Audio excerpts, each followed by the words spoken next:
Welcome. We are back, the Loose Lug Nuts, Season 2. I think we're on episode 37, but I am not sure. I have lost track. I've lost count. Yeah, I have lost count. Here is the deal.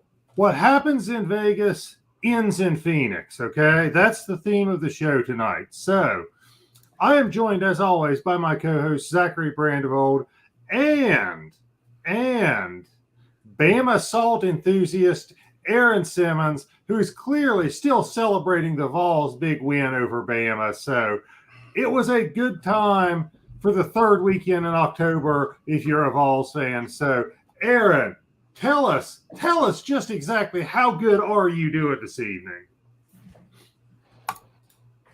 I'm doing just fine.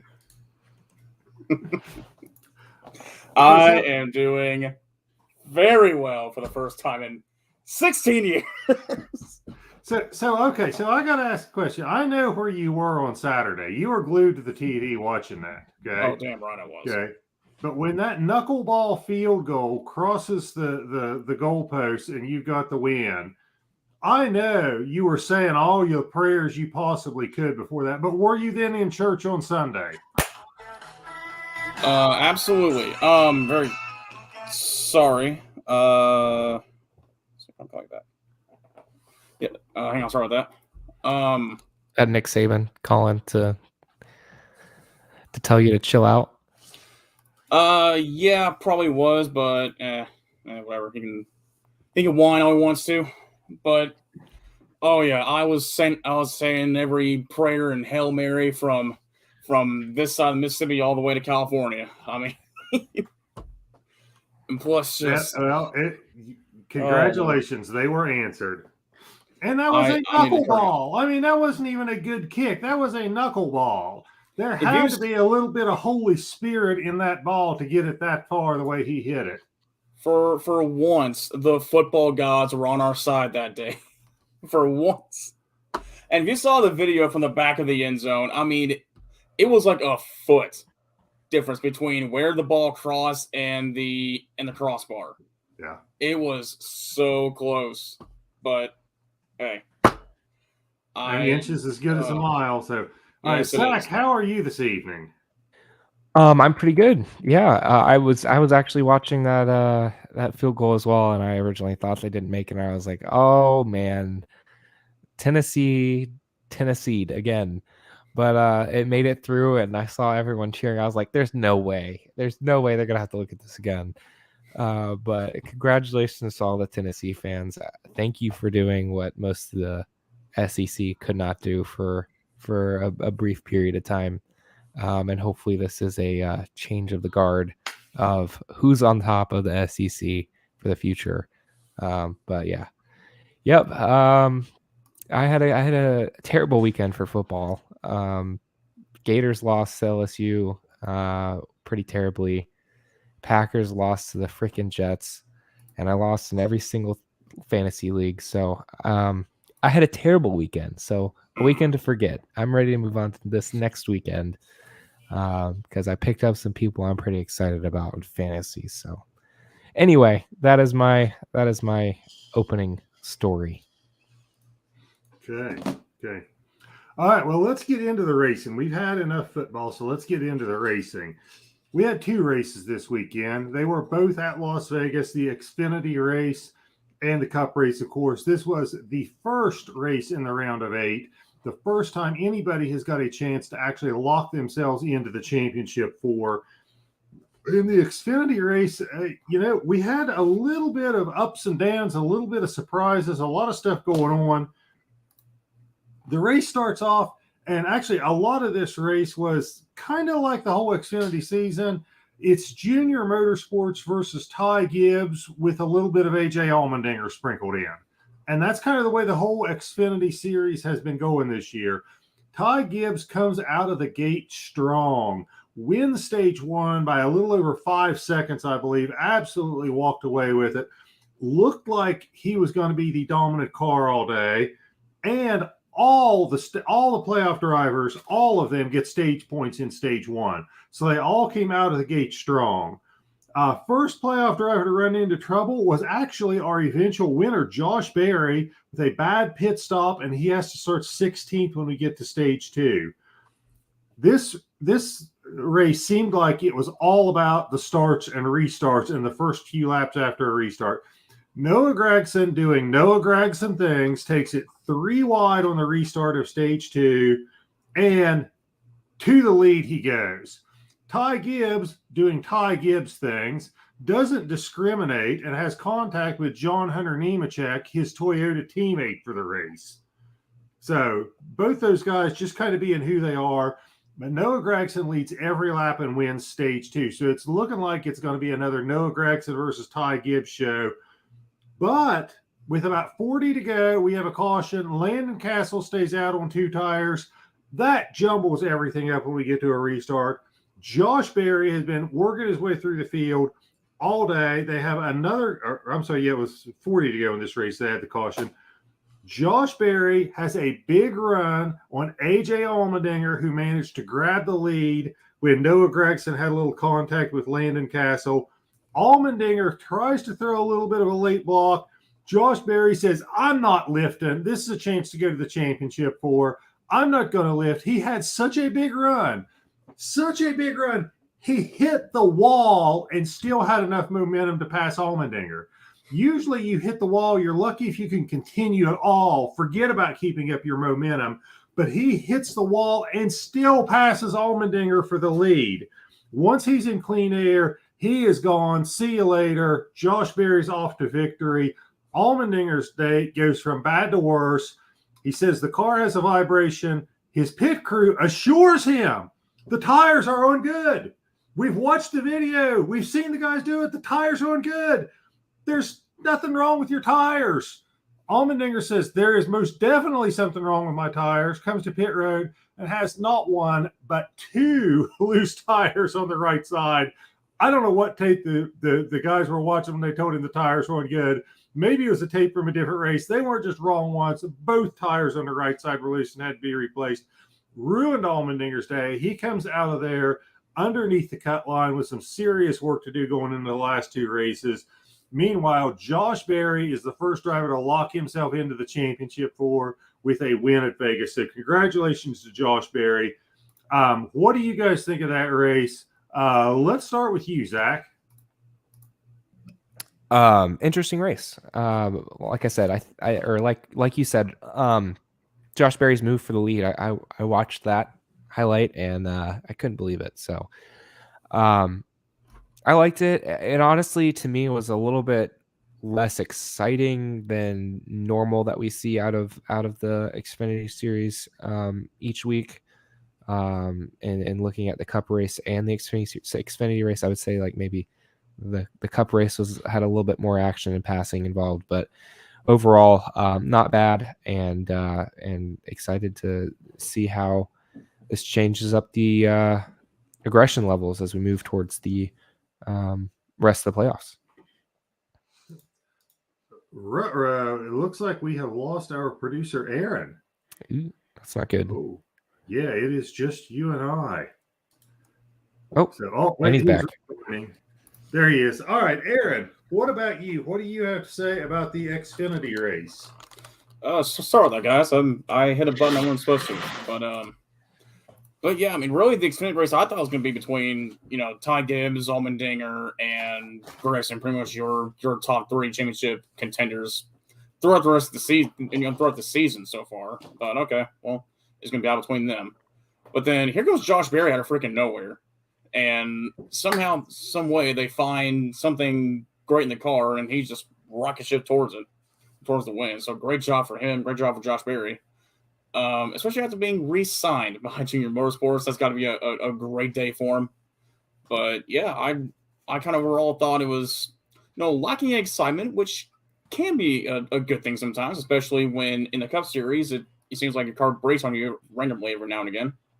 But I thought it was a really good race. Vegas always puts on a good show between the high line and low line racing. Which side do you want to be on? Do you want to be kind of on the traditional low line? Do you want to run the high side and get the good run off the corner, but potentially wreck your car? in the process. So it's always kind of like a game of light Las Vegas, which kind of fits. Kind of does. Just a little bit. Yeah. But, congratulations to Josh Berry. He earned his way in there. He raced his way there. So good for him. So, absolutely. I mean, honestly, which now means that the big three, Allmendinger, Gregson, or Gibbs, they'll be fighting for those last 3 spots. Potentially one of them going home. Exactly. Absolutely. Yeah. Okay. All right. Let's move on to the Cup race. Okay. So the Cup race, Joey Logano is the first to punch his ticket to the championship 4 by winning at Las Vegas. Did not know this, but he is an even year guy. It's like 2022, 2020, going back, I don't know exactly how far, but the even years he makes the championship 4. I did not know that was a statistic, but very cool little fact about Joey Logano. And he was up there all day. If he wasn't leading, he was lurking near the lead. He got second in the first 2 stages, second to Bubba Wallace in stage 1, second to his teammate Ryan Blaney in stage 2. It really seemed like the Penske cars were consistently fast all day, which is not what I expected out of him. I thought they were really fading late in the season and were in kind of a slump as an overall organization. But Joey Logano's win is probably going to be overshadowed by at least one news story, maybe 2. One being the incident between Kyle Larson and Bubba Wallace in stage 2. Now, keep in mind, Bubba is coming off a win in stage 1 and probably thinks he's got a car to win, and that doesn't happen to Bubba very often. They are racing, and Bubba Wallace on the outside, Kevin Harvick on the inside. Kyle Larson makes a big move to try to go 3 wide and pull a slide job on both of them. One of the overlooked things here is Kevin Harvick, the veteran driver that he is. He says, it's stage 2. We've got 150 laps or more left in this race. I'm not doing this. I'm out of this deal. And he backs out of it. Kevin Harvick showing the veteran wisdom and just says, I'm lifted. You guys deal with this yourselves. And Larson couldn't make the car stick, slides up the track, kind of squeezes Bubba into the wall. Didn't actually make contact with him, but really didn't give him any room. So Bubba winds up in the wall, then does one of the most aggressive retaliations I have seen probably since Matt Kenseth. And at about 170 miles an hour on the straightaway, decides to hook a left turn and catch Kyle Larson, turn him, ended both of their days. Christopher Bell, who is having a pretty good day himself, becomes collateral damage in this whole thing. Kind of a dangerous situation. Bubba then decides he wants to do his Muhammad Ali impersonation afterwards, and he goes after Kyle Larson. We'll talk about that later. That'll be talked about for years to come, that whole sequence of events with them. We're going to hit more on in the news story. But those 2 guys are done, and a playoff driver, Christopher Bell, gets caught up in somebody else's mess. He is collateral damage. But that was stage 2. Penske dominates stage 2, going 1-2 with Blaney winning, Logano second. When we get down to stage 3, nobody really talked about it, but one of the overlooked stories here is Logano wins this on a pit strategy play. Caution comes out. He is running 9th. He is the first car to come in for fresh tires. So he is going to be the first car when they restart with 4 nice brand new sticky Goodyear Eagles on there. Makes some aggressive moves on the restart, moves up a few spots. Another caution comes out. Then he's restarting just outside the top 5. Now he's really got a chance at winning this thing because they're bunched up again and he's gained spots. The other news story that is overlooked is he passes Ross Chastain, and Chastain didn't wreck him. As much as we give Chastain a hard time calling him Wreck-It Ross and talk about his aggressive driving and all this stuff, he had a chance to wreck Joey Logano and try to protect the win. He blocked as much as he could, but when Logano got to him, he raced him clean. Now, whether that is Ross Chastain turning over a new leaf, or he knows that Joey Logano is probably one of only a handful of guys in the garage that if you wreck him once, he will pay you back in spades. So maybe that was going through his mind too. I don't know. But he raced him clean. Joey Logano gets the win, punches his ticket to Phoenix for the championship for, and that was the Cup race. So, Aaron, let's get your thoughts on it first. I mean, like I said for the Xfinity race, Las Vegas always puts on a great show. And normally at the mile and a half, we usually see one car just take off, the lead car take off and just usually win the race unless a pit strategy goes horribly wrong or their car breaks. But at Vegas, we saw, passes for the lead. We saw cars going the outside and make passes. We saw cars going the inside and make passes. It seems like they're starting to kind of really hit on this car for mile and a half races. I mean, of course, it could be Las Vegas. But I want to touch up on one thing. The pit strategy call, I don't know what in the world though the front guys were doing, that were ahead of Joey Logano. I mean, it's been talked about all throughout the day where tire wear, unlike in previous weeks, is going to be a factor today. And we saw that later on in the race. I mean, you're in front of Joey Logano, who has fresh tires. I mean, Chastain especially, we know he can, outdo Joey Logano in terms of speed, and that car's been great all day. Why doesn't he go into the pit for fresh tires when Logano did? I mean, I get he was in the lead, but tire wear played a factor all day. I don't get why he didn't come down pit road and get fresh tires when he was in a great spot to do so. But either way, I mean, he tried it and it almost worked. The race was like 3 laps shorter, but almost worked. But hey, Logano gets the win. And Bubba, I don't know what the hell you were doing. You're trying to kill somebody is what you're trying to do. I don't know what I don't know. Yeah, well, we got a couple of more segments where we're going to talk about the Bubba Wallace, Kyle Larson incident, because we've certainly not covered all of that. I want to say that when you talk about the tire strategy and people staying out on tires, let me give you the flip side of that, though, because it did work for some people. Chase Briscoe was at one point 26th and a lap down, okay? He got the free pass, got back on the lead lap. He was one of the guys who stayed out along with Justin Haley when they had the caution with, I think, about 45 to go. Chase Briscoe hangs on for a 4th place finish, and he honestly probably had a 25th place car.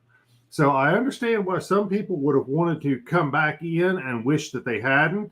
But if you're Chase Briscoe, you got to be thrilled that you stayed out and were able to hold track position and come home with a 4th place finish. Like I said, when you probably had a 25th place car. Zach, what did you think of the Cup race? I thought it was entertaining. Las Vegas, I've always loved simply just because differing pitch strategies. Always seem to pretty much have a pretty good race there. I bring back memories of Kurt versus Kyle Busch to the line. Matt DiBenedetto had really good finishes there. I've always really liked it, but for this race, it does become a little bit sour just because of the incident with Bubba Wallace. Just unexplicable, but I feel most terrible for Christopher Bell having a really, really good season. Arguably should be in the Final Four this season, competing for a championship, and this pretty much puts him in a must-win situation for the rest of the round of 8. And I hope he can get it done, because I do think that he deserves to be there, just based off of how well he's done in the playoffs and how well he's really matured throughout this season. And I do hope he gets there. But on your point of Ross Chastain versus Joey Logano, I think Ross at that point, he had a really good points day. I think he win stage 1, or he finished no Bubba won stage one. Okay, well did he win stage 2 at all, or no? No, Blaney won stage 2. Okay, well anyway, I do remember he did have some really good stage points before all this, and he was up there leading. I think at that point he didn't really want to put himself at a risk of losing points trying to fight Joey Logano, who had fresh tires. And obviously his history, Joey Logano doesn't have a very good history with racing people super clean. trying to fight his way for a win into the Final Four. So I think at that point, it's better to cut your losses. He Chastain is up a bunch on the cutoff line. So, he's in right now. And I think that'll help him. Obviously a win is good, but at what cost do you want to do that? I think that's weighing on him. And obviously the incidents that he's had earlier this season, I think that definitely contributed into his decision-making, in my opinion. But, happy for Joey Logano. I think a bunch of people counted him out after his most recent finishes, but he locks himself up into the round of 4. And, honestly, I don't think anybody could count him out with how well Penske's short track program has been.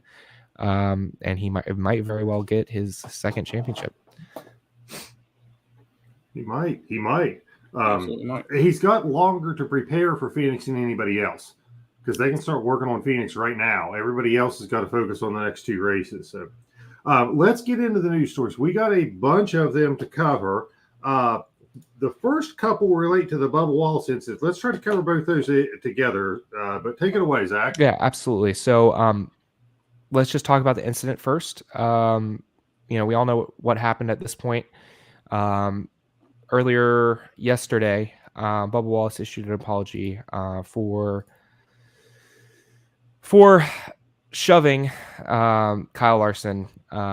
He apologized to Christopher Bell. He apologized to Toyota and his 311 team, as well as his sponsors.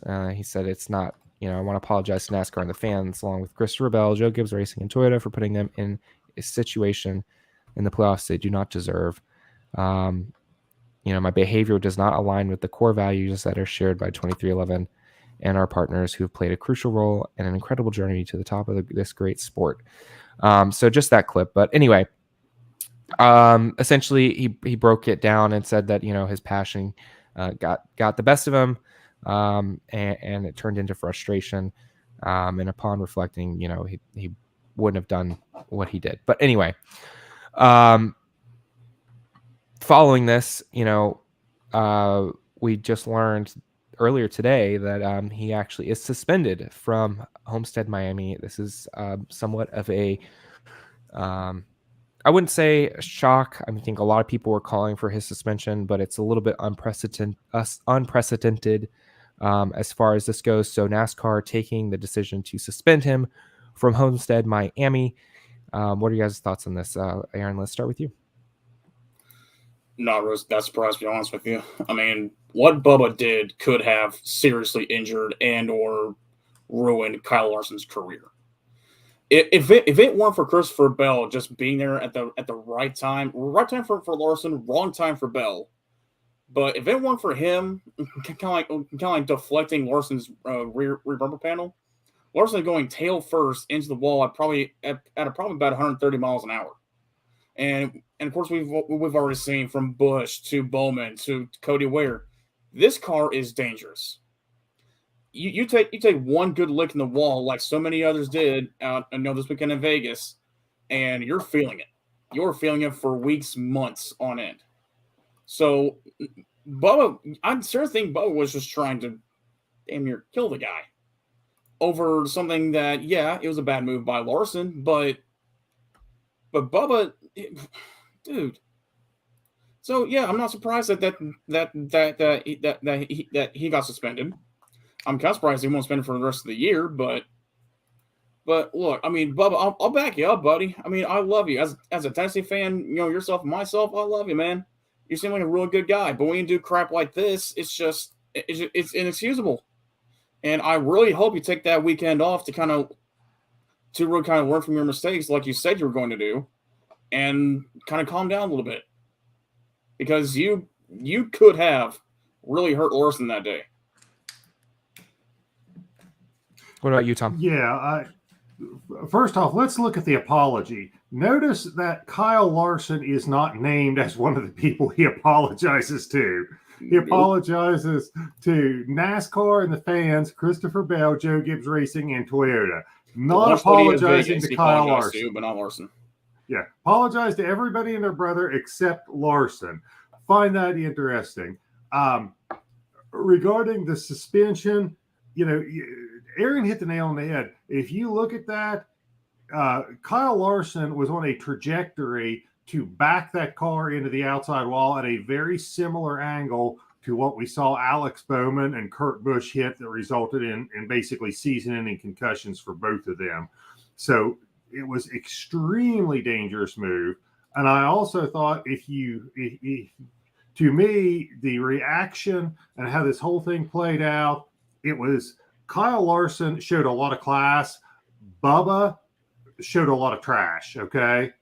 Yeah. He gets overcome with his emotions, does a stupid move over just basically a racing mistake that didn't end his day. He was still in a car that was drivable when he decided to make this move, and then makes a very, very dangerous move.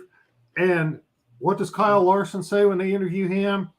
You know, we've all been there. We've all let our emotions get the best of us. He doesn't trash Bubba. He doesn't say anything. He takes the blame for the initial mistake.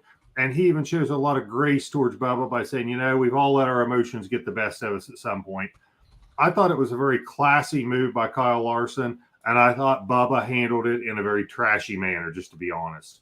So, yeah, as far as the suspension, we'll talk about that later. But there's going to be a lot of discussion in the NASCAR fan base, especially coming out of the Bubba Wallace camp, that says, okay, Kyle Larson did this at the Busch Clash. Okay, Carson Hocevar did this at the not the big Indy track, but the little Indy track. Okay, William Byron did this to Denny Hamlin under caution. That it is completely inappropriate because other people have intentionally wrecked somebody, and there's not this type of punishment. I would tell you that none of those were done at 170 miles an hour, where you have a chance of seriously injuring somebody. To say you're going to compare some of those short track incidents or under caution speed incidents to this one is apples and oranges to me. But at any rate, we'll get into that later. But yeah, I thought it was interesting that everybody got an apology except the guy he tried to kill. Yeah, let me just start out by saying this is pretty unexcusable by Bubba Wallace. You know, I think,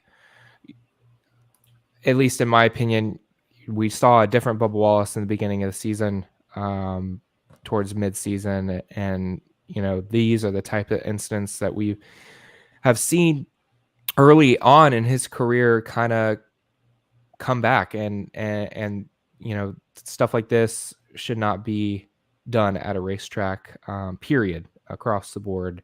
You know, the NASCAR drivers have added attitude, needs to end, especially, you know, regardless of how safe this car is, you know, it needs to end, and NASCAR needs to put a stop to it. And so I think that's similar to why Bubba Wallace is kind of being the example for this. You know, I think that Bubba does have a right to be pissed about the incident with Larson. It's very well that he probably bent a toe link and would have, you know, he probably would have still finished, but pretty much ruined his day at that point. However, his reaction to it, like I said, not inexcusable, not good. So, you know, but to you guys' points, I don't think he was trying to kill him at all. That was not his intention. That I think at all could it have led to that? Absolutely. But in no way was he trying to kill the guy. You know, that comment, I don't believe it is fair. But you know, we got to put it into this, and I think that's why they ended up suspending him. So we'll get into more of that later. But like you said, Tom, but you know, it like I said, inexcusable what happened on track, and obviously some big heavy consequences, not just off the track, but you know, for his Toyota teammate and Christopher Bell. So not good.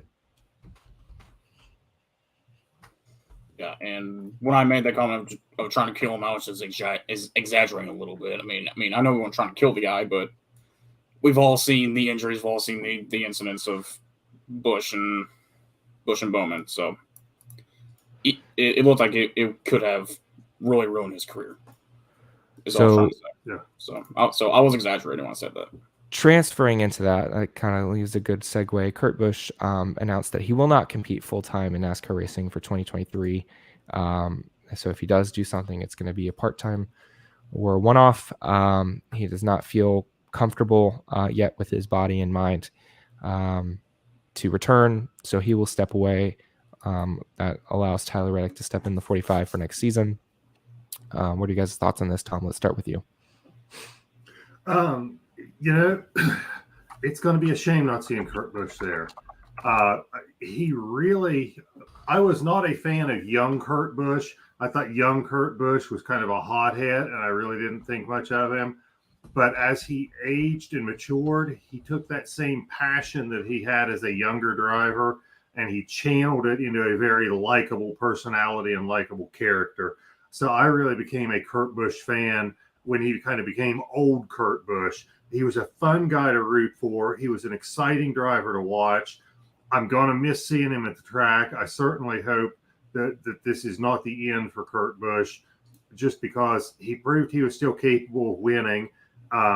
He's a fan favorite. He's an exciting driver, like I said, and I hate to see him go out this way. I really do. So I'm hoping that the fact that they are avoiding using the word retirement means that we're going to see Kurt Busch back behind the wheel a lot, hopefully. But it was kind of sad because I hate to see him go out this way. What about you, Aaron? Same thing with Tom. I mean, Kurt Busch really is kind of like I guess like a villain, like a real or story heavy plot in a story. Was kind of this rebel kid. Was challenging authority, was challenging everybody. He wants to be or make his place known. He will wreck anybody and anybody to do it. Really came off as this punk kid that really no one's ever heard of, and trying to take the NASCAR world by storm in all the worst ways. Then, of course, we get into, can't seem to land a job for anything, gets fired by Penske, gets fired by every single team under the sun. And then eventually he gets his act together. And he starts to be this likable guy now. He won, and all of a sudden the fans, instead of booing him, they're starting to cheer for him again. They're starting to root for him and actually, kind of support Kurt Busch along the way ever since he kind of cooled off. And to go out like this, it sucks, man. You always want to see somebody that seems to have a redeeming quality, a likable personality about themselves, kind of go out in their own terms. You don't want to see anybody kind of go out like this. It just sucks. It shouldn't go out like that. Yeah. Unfortunately, especially with this new car, we see in these instances, we've seen several drivers over the past couple years retire due to concussion concerns or concussions themselves. My thoughts go back to, Carl Edwards, Dale Earnhardt Jr., Kurt Busch now, I'm sure there's other that I'm missing, but those are the highlights. And, it's sad. It is. It takes a toll on a body and a mind. And Kurt Busch, obviously, I'm super happy that he's advocating for his health.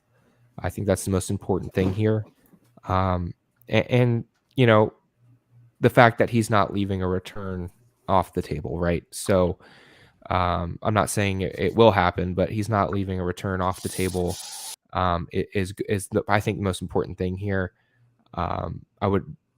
I am sad that he's not going to be in the field for next season. I'd grown to really like Kurt Busch in my first couple years.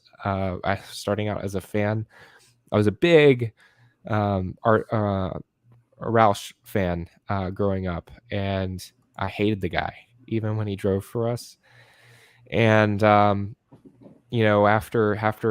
his instance and he came back, I really he started to grow on me a little bit, and he's a good guy. So like I said, I think it's glad that it's not a full and complete end, and that he leaves it open ended. However, it's sad that we're seeing these these drivers retire due to these types of things. So I hope that we have a solution for it. And, I'm sure there's many other drivers out there that have had concussions many a times and haven't advocated for their health nearly as much as Kurt Busch. So proud of him, and hopefully we'll see him again at some point, even if it's for like a one-off race.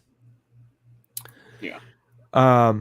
Rockingham is to repave. So this was about that bill that got passed that saved North Wilkesboro. They're also saving the Rockingham Speedway, the Rock. They're going to repave it. I think put in some different suite and lights as well. So this is a good thing in my opinion. What are you guys' thoughts on this? Who did I start with last time? Aaron, let's start with you. I am all for this. All right. I absolutely love Rockingham. I think it's a very fun track, a very unique track in the sense that it's kind of like Richmond, but way more high banked. It's kind of like if Richmond and Bristol had a baby, that's Rockingham. And we all know how good Richmond races can be. We all know Bristol. Imagine those two having a kid, placing it in North Carolina. A match made in heaven. Unfortunately, they got dropped from the schedule officially back in 2014, and it was done in 2004, but they had a one-off race in 2012 or 2014, somewhere around there, and then it was officially dropped from the NASCAR schedule forever until now. Finally, Rockingham is getting the TLC it deserves. It should be back on the NASCAR schedule. I will advocate for this just as hard as I had fought for North Wilkesboro to be brought back. Please make this happen. It would be awesome. What about you, Tom? And get rid of Texas.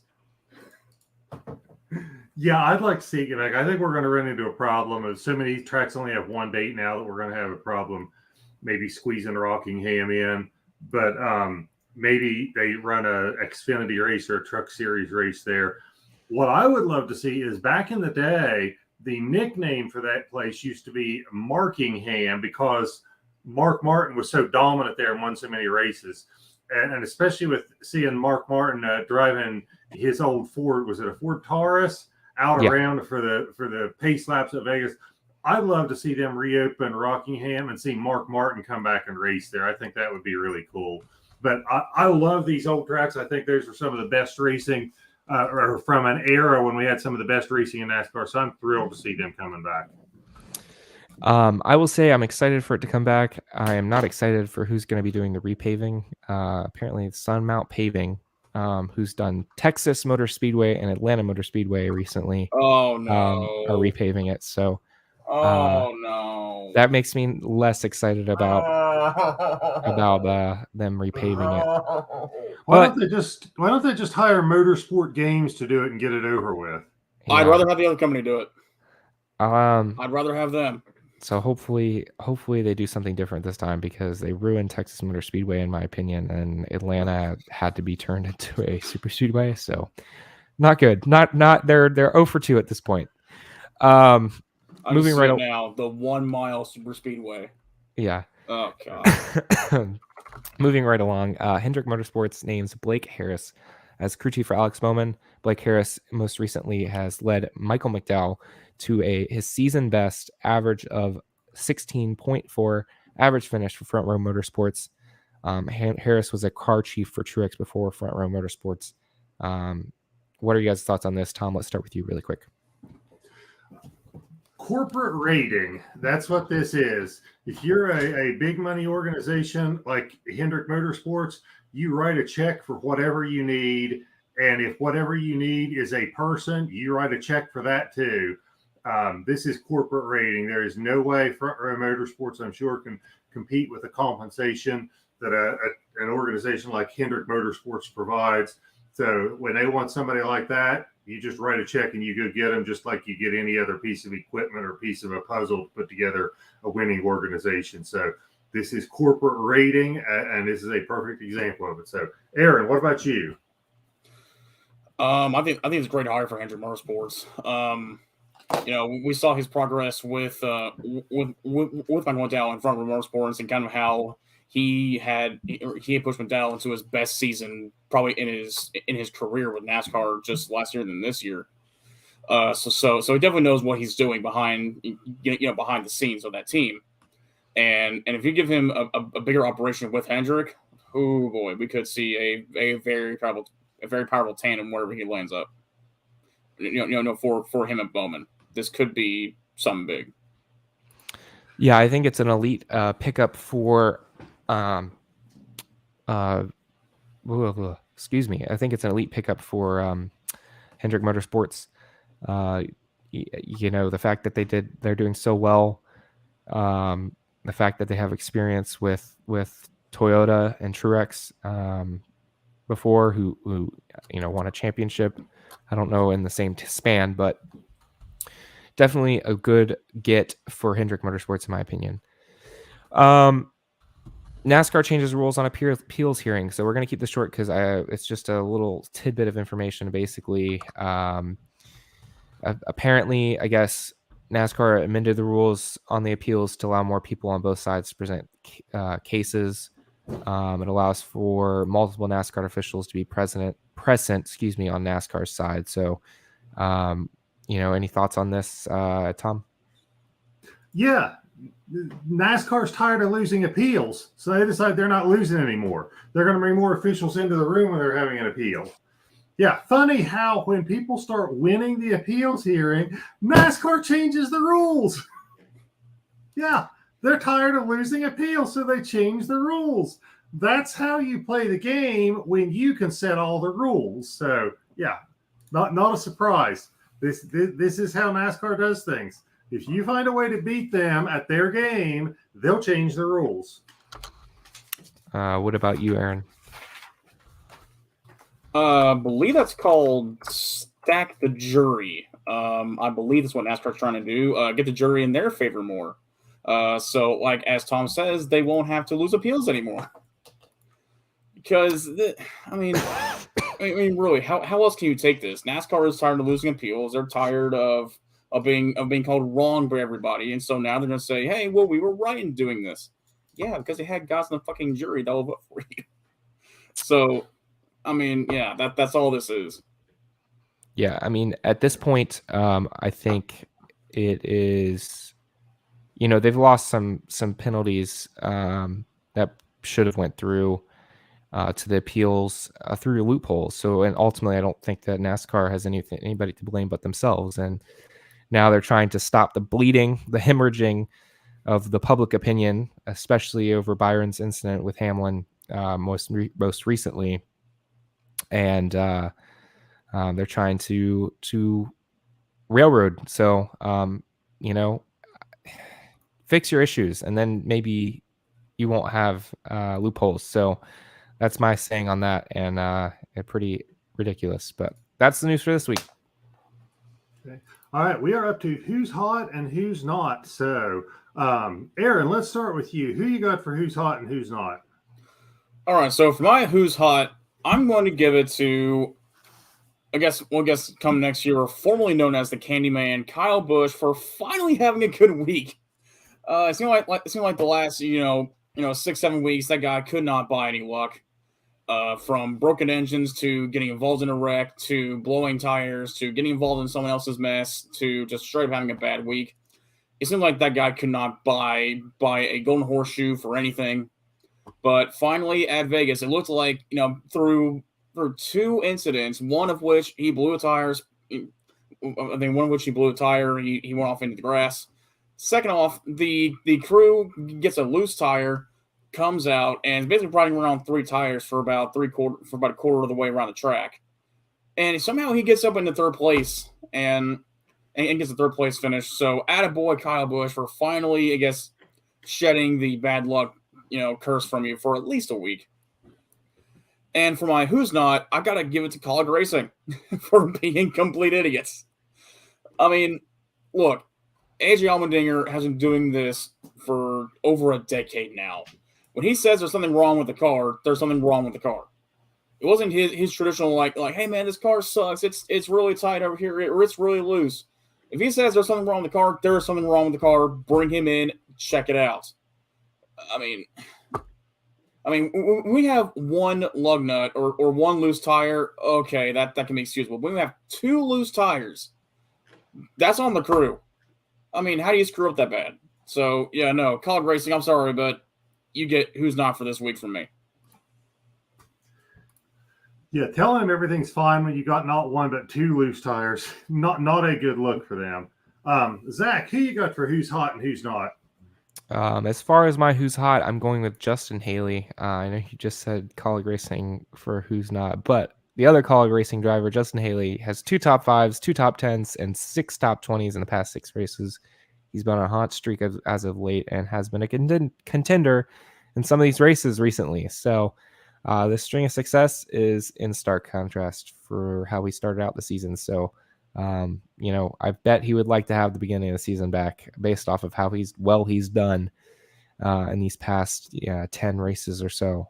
So pretty awesome to see College Racing's small team up in the front more often, even on ovals. So as far as my who's not, I'm going to say Ty Gibbs. 0s across the board. Well, almost 0s across the board for Ty Gibbs, as he only has 1 20th place finish, which is 20th in the past 6 races.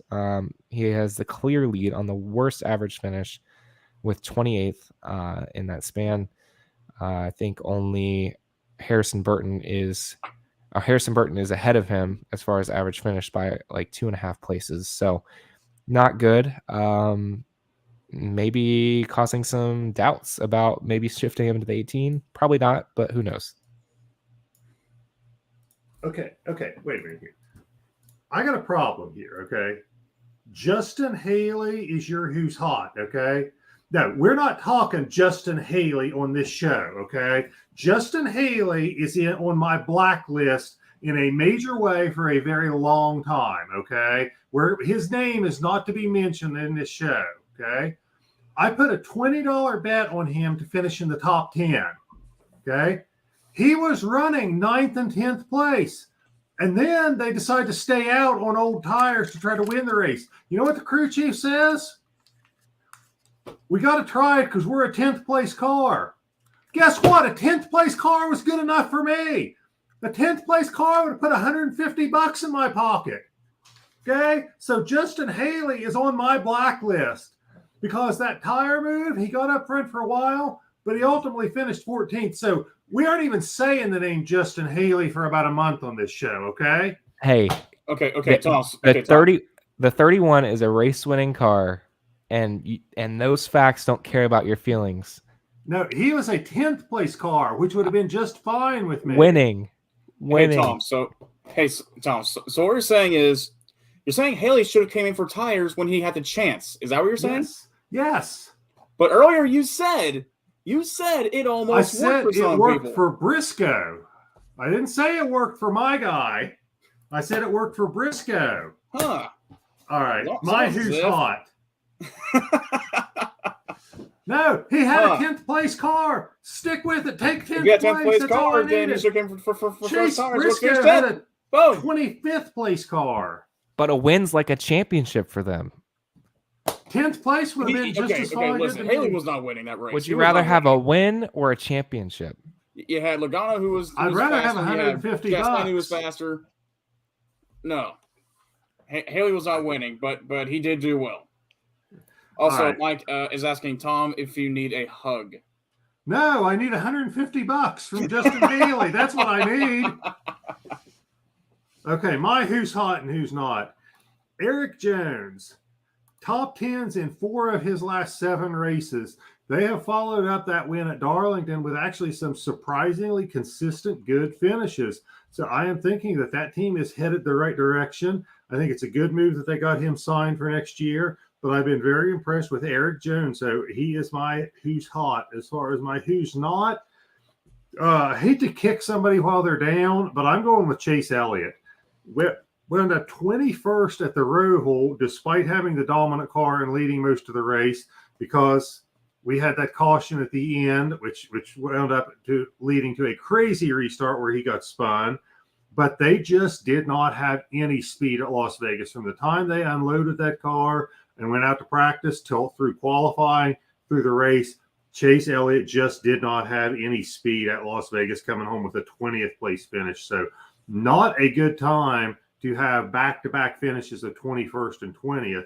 The only saving grace at this is one of those finishes was in the round of 12. One of them was in the round of 8. So the fact that it crossed over 2 different rounds minimizes the impact, but they are going to have to get it together in these last 2 races for sure.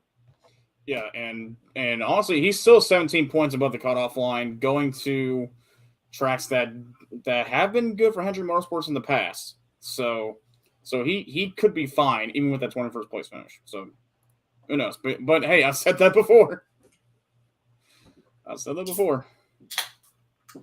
All right. Okay, all right. Green flag, red flag. That is your segment, Aaron. What you got for us? All right. So, number 1 for the night, our first case, the 1 race suspension for Bubba Wallace was the correct penalty. So what I mean by that is his punishment is suitable for the crime that he committed. It is suitable for the crime he committed. The punishment being green flag or red flag. Zach, we'll start with you first. I'm going to say green flag. Like I said, I think NASCAR needs to incentivize drivers to stop doing this sort of thing, regardless of the track, regardless of how fast people are going, regardless of whether or not it's on pit lane or not.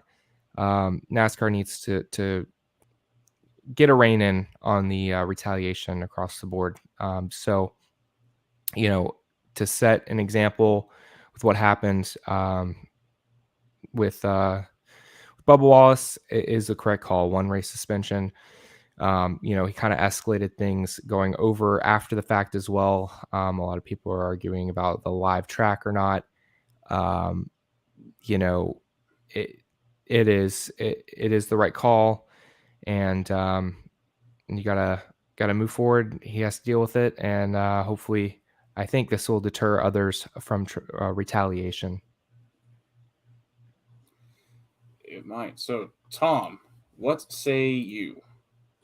You know what? I am probably on the extreme end of the spectrum on this one, but I'm going to say red flag. It is not the correct penalty because it should have been more than 1 race. He should be parked for, I think we got 3 races left in the season. He should be parked for the rest of the season.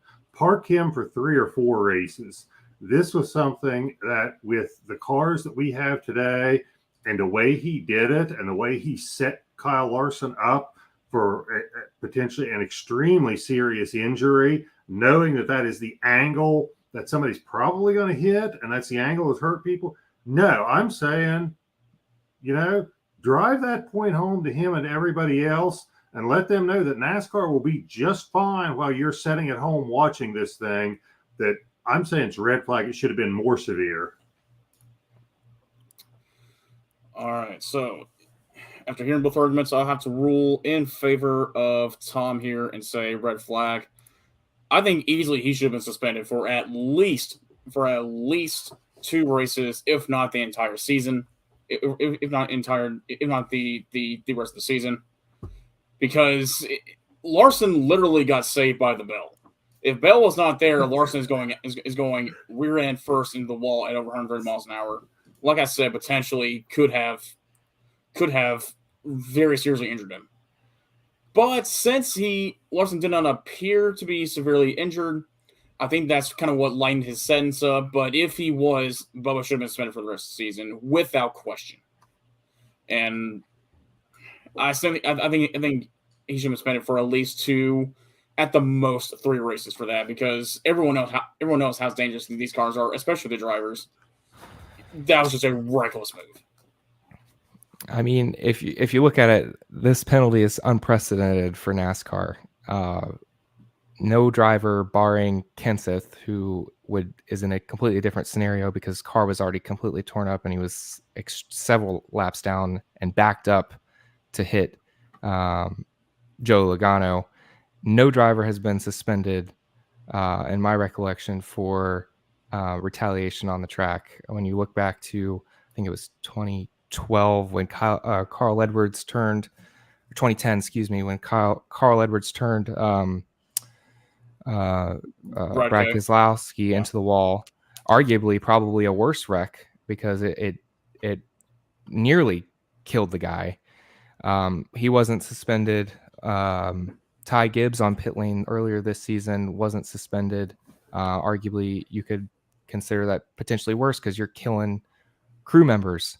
Larson at the Clash earlier this year. And there's several other incidences over the past, 10 years that I can go over that no driver has ever been suspended for retaliation on the track. Now, what I'm saying is I think this is, the right call, but, we are in unprecedented waters. So the fact that multiple race penalties are on the table, is something that probably I don't know could be expected from based off of previous years, in my opinion. But definitely I think this warranted a suspension for sure. We'll say Kyle Busch also got suspended for retaliation back in 2012, I think, in the Truck Series where he took out Ron Hornaday. Okay, yeah, that too. Yes. All right. I will say though, there's never a wrong time to do the right thing, and just because they haven't done it in the past, I would have argued that the Brad Keselowski one was worthy of a suspension as well, and it should have been done. That NASCAR blew the call on that one, but I also think you have to look at the fact that we've got so many of these things happening this year. And you've got people like Noah Gragson mocking NASCAR and their fines, that NASCAR is going to have to keep elevating the penalties until they get people's attention. And this may be what they do to get their attention and change the behavior. Because look at how many of these incidents have happened this year, starting with Kyle Larson at the Clash, going to Carson Hocevar, going to Noah Gragson at Road America. The list goes on and on, goes to William Byron. We've had a lot of retaliation incidents just this year, and they seem to be escalating. So I think that's another case of why you need to take a big swing at this to change the behavior. To me, it's inexcusable to me as well how Byron got out of his penalty. It pisses me off uncontrollably. But I even forgot about the Noah Gragson penalty. Brandon Brown had to go to the hospital because of that. So, and he got a monetary fine and a slap on the wrist because he was already locked in the playoffs. What was that going to do? 25-point penalty. So, yeah, I agree. I think NASCAR just needs to go back and just rewrite the entire fucking rule book because NASCAR was founded off of going in between the lines, the devil's in the details kind of thing. Or the devil is in the lack of details. In NASCAR, that's what it's founded upon, and they will continue to keep doing it over and over again until probably the end of time. But they need to go back and rewrite some of the rule books here because that's how Byron got out of it. That's how Gregson potentially got out of it, and almost NASCAR decided to blow it again, which they probably did. But yeah, it's just insane. All right, moving on. Chase Briscoe will make it into the round of 4 without a win. Green flag or red flag? Tom, we'll start with you first. Red flag. This Cinderella story's got to end at some point. At some point, you have to show real speed to make it to the championship 4. And let's face it, he hasn't shown real speed, since Phoenix in the spring. I don't think so. It's not going to continue to where he has this Cinderella story and he's able to pull a few great finishes out, and all the other playoff drivers have bad luck and misfortune. It's going to end. He's not going to make it. Hate to say it, but not going to make it. All right, Zach, what do you think? Okay, it's not going to happen because I'm going to say it, but I'm going to say green flag. Top 10s, the past 4 races. It's going to happen. I think it's going to happen. I just have a feeling. And what a story would that be? I mean, I think we've seen crazier things happen over the years. Ryan Newman getting into the Final Four. This would be similar, but at the same time, if he does get into the Final Four, he won at Phoenix earlier this year. Their Ford short track program has been absolutely amazing. It would be absolutely tremendous if he could get in, and I think he is. And like I said, because I said that, it's not going to happen, but I think he is.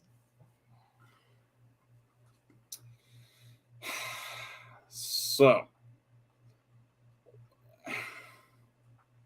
you know what? Just for how chaotic this year has been, why not throw one more wrench into the machine? And I'll say green flag. I think he will make it in.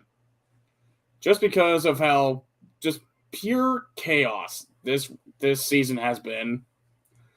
I will not be surprised if Briscoe makes it into the round of 4. You know, I do have him going out this round. I won't be surprised if he does, because again, look at this season and tell me this season has not been probably one of the most chaotic seasons in NASCAR history. Just based off of that, I'm going to say green flag. If he does make it into the round of 4, I'll be cheering for him, because hopefully NASCAR will see this playoff system is complete garbage and we'll get rid of it. I hope. Anyway, moving on. Junior Motorsports has made the right call for re-signing Josh Berry. Of course, he was re-signed earlier this week, and already got a win to his name. So, green flag, red flag. Zach, let's start with you first. All right. I'm going to say green flag. In my opinion, Josh Berry, I think he started off the season pretty well, kind of tailed off towards the middle of the season. Obviously, he got a win last week, or this past week. I think it's a good call. I think he needs another year to kind of see where he's at. And, I don't really think they have very many other prospects, especially with Noah Gragson leaving. I think it's a good continuity signing, and maybe he can get more priority setups and stuff like that, and cars for next season. So who knows? Who knows? But Tom, what do you think? Oh, I think this is definitely a good move. For no longer than he has been racing in these Xfinity cars and how competitive it's been, and how many wins he's got. I mean, keep in mind, it was Martinsville last year was his first race in an Xfinity car. So for him to be locking himself up into the championship and being competitive week in and week out with no more experience than he has, I think is phenomenal. I think the fact that Junior Motorsports is an Xfinity team and that is all that they do makes it make more sense, because Dale Earnhardt has said that they're not going cup racing anytime soon because the cost of the charters is just skyrocketed. So they're not looking for an 18 or 19-year-old kid that they can groom to move into the Cup Series. They're looking for somebody who can win races and win championships in the Xfinity Series, and that's what they've got. I don't know that Josh Berry's got a bright future as a Cup driver, being 31 years old and only having 1 year of experience in the Xfinity Series, but I think he's got a very bright future as an Xfinity driver, and that's what Junior Motorsports is. You know, they've got him. They've got Justin Allgaier, who's also in his 30s. They are trying to win Xfinity races, period, not do that and move up to Cup. So I think it makes perfect sense. It's a great signing. Yeah, I will also have to agree with that. It is a good signing for Josh Berry. I mean, 59 races in the Xfinity Series, 34 of those has been top 10s. It is even with the Junior Motorsports backing, that is still damn impressive. Half of those top 10s being top 5s, and 5 of those 17 top 5 finishes have been wins. Average finish of 13.5. It is awesome for Josh Berry. I mean, I think this is a fantastic signing. And so, with that, we get to kind of the most, I guess, somber case file of the night, and also our last one. Will we see Kurt Busch back in a race car for next year? Green flag or red flag? Tom, we'll start with you first. Oh, green flag, absolutely. We will see him in there's a reason he phrased it to not say that he is retiring and to say that he is not going to be competing full-time. He's already qualified for the Busch Clash next year and for the All-Star race. So I think those are two easy check-the-box ones where we will see Kurt in the car next year behind the wheel, because he's qualified, and I think somebody's going to give him a ride for one of those races. So I think we'll at least see him in those two. Hopefully we'll see him in more, but I think it's a definite that we're going to see him behind the wheel next year. Okay, Zach, what do you think? Yeah, I think definitely we'll see him in a car next year in some capacity. I think whenever he feels ready enough, it's not going to be full time because he knows he's going to miss some time. He needs some more time to recover from his concussion. And I think it'll be with 2311 getting that third car ready for potential prime 2024 spot. And I will also agree with you guys. I think Kurt Busch will come back next year, at least for one race. Probably might pull like Dale Earnhardt Jr. and just race like one race a year, kind of just like a race just for fun and kind of thing. Because I think Kurt Busch would absolutely do that. But yeah, I really think he'll be back. Brake's bringing up a good point. I think it just depends on his health. It very well could be. I mean, we may not see him at the beginning of the year next year, but kind of maybe towards the middle, possibly the end of the end of the year kind of thing. But yeah, I think we'll be back. All right, that brings us up to our Homestead Miami picks. So let's start with Zach. Zach, who you got winning at Homestead Miami? I'm going to say Denny Hamlin. I'm going to keep my same pick from last week. Denny Hamlin, he started on the pole at every single race except one since 2015, which is a crazy stat when you look at it. And then he swept every single stage in 2020, which is, adds to his potential dominance. And it's one of his best top 5 tracks statistically. So I think he has a really good chance at winning, pulling this off, and likely starting from the pole based on previous years. So he's going to be my pick to win. As far as my dark horse, I'm going to go with Christopher Buescher. Last year, he won the first stage and finished 6th in the second, but ultimately finished 19th. Doesn't have really good finishes besides that, but he's definitely grown this season across the board. So with this new car, I think it's possible that he could get the win. All right, Aaron, who you got? Also, Zach, I did not see your message there to change that. So my bad. Don't worry about it. You're good. I appreciate it. Oops. All right. So for my pick, I'm going to pick a non-playoff driver to win because somebody already took my pick. I'm going to go with Truex Jr. to win because this dude's stats at Homestead is off the charts. 5.7 average finish the last 3 races, 140 laps led, 2 top 5s in the last 3 races. He absolutely loves Homestead. Won championship there back in 2017, I think. 2017.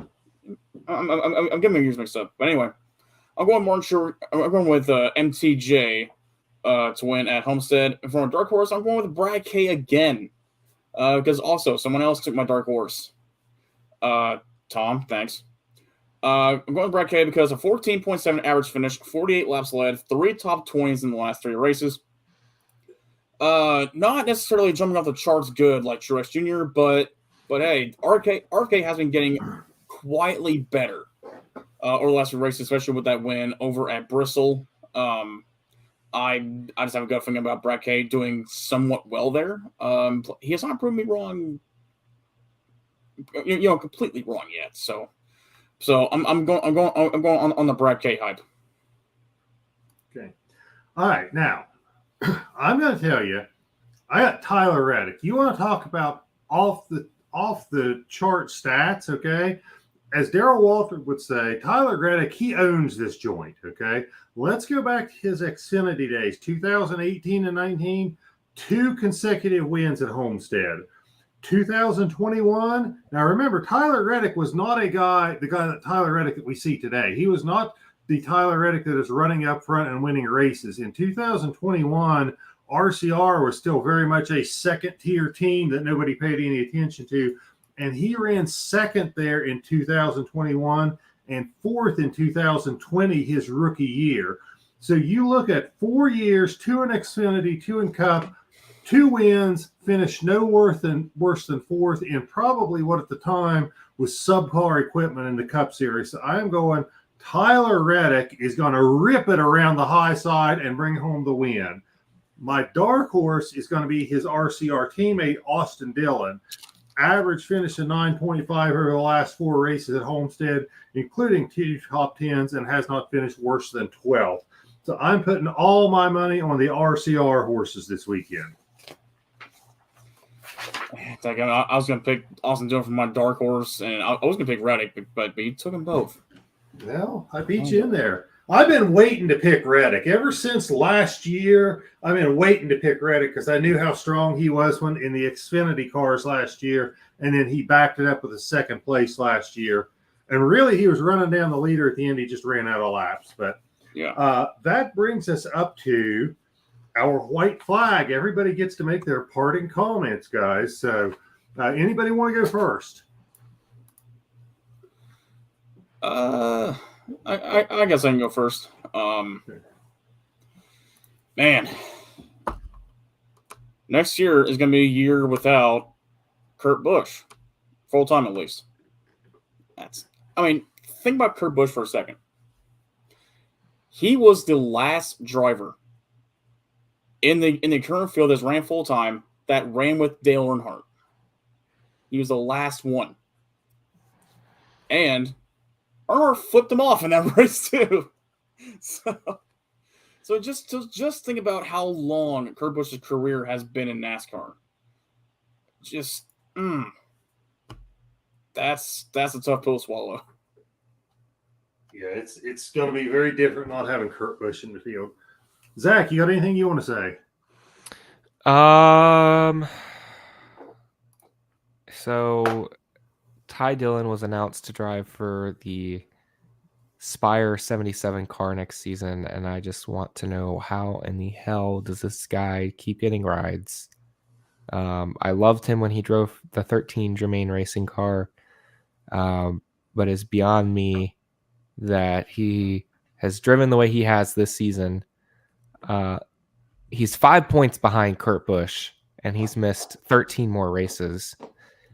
Kurt Busch is 5 points behind Ty Dillon right now, and he's raced in 13 less races, and yet he gets a full-time ride with the 77 next season. Really pisses me off. I think he needs to really focus on maybe Xfinity or trucks and let somebody else who's preparing for Cup or a full-time ride in Cup get that seat. But I guess money talks. It really makes me mad, but whatever. Anyway, that's that. All right.